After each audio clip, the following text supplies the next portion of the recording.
আপনি মনে করতেছেন খালি মারলে জুলুম হয়? এ হাত দ্বারাও জুলুম করা যায়, পা দ্বারাও জুলুম করা যায়, জবান দিয়েও জুলুম করা যায়। জুলুম খালি এক প্রকার না, জুলুম কত প্রকার আছে। সবাই একটু খেয়াল করেন। আমরা 3 ভাই 1 বোন। বলেন কয় ভাই? 3 ভাই 1 বোন। আমার আব্বার সম্পত্তি আছে 5%। বলেন কত আছে? কত বলেন? 5% আমার আব্বার জমি আছে। আমার আব্বা মারা যাওয়ার পর এই সম্পত্তির মালিক আমার বড় ভাই নাকি বলতে? সবাই কথা বলেন তো সবাই। আমার আব্বা থাকা অবস্থায় আমাদের জমি ছিল 5%। আমার আব্বা দুনিয়া থেকে চলে গেছে। আমরা 3 ভাই 1 বোন। বড় ভাই কি এই সম্পদের মালিক নাকি সব ভাইরাই মালিক? সবাই মালিক।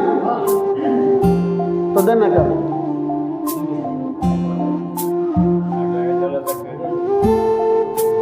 দেন না কেন? এই জন্য সবাই কইলেন সবদের মালিক, কষ্ট লাগে। এই না বললেন যে বাবার সম্পত্তি সবাই মালিক, 5% হোক 1% হোক, সব সন্তানরা মালিক। বইনও মালিক, ভাইও মালিক, মাও মালিক, বাপও মালিক। তো আপনি বড় ভাই, কেন আপনি লিখে রাখছেন আপনার নামে?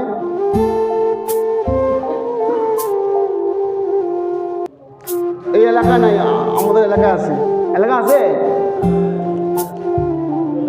ওয়ারিসের সম্পদ আপনি দেন না, আপনি আপনার ভাইয়ের হক দেন না, আপনি আপনার বোনের হক দেন না। আপনি কি নামাজ পড়েন?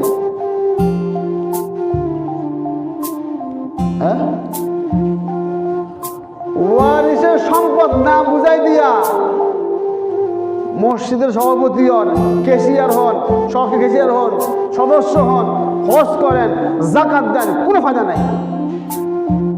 করতে পারবেন, আপনার টাকা আছে, করেন, কোনো লাভ নাই। জুলুম খালি মারলে হয় না মিয়া, সম্পদ দিয়ে জুলুম হয়। ভাইয়ে ভাইয়ে সম্পত্তি বুঝাই দিবেন।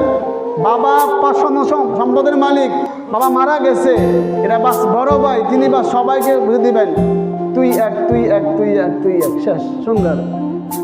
কিন্তু বড় ভাই মাশাআল্লাহ দেখা যায় সব লিখে থুয়ে দেয় আমার নামে। কি রে, এটা তোর নামে? আব্বা আমার দেয়া গেছে।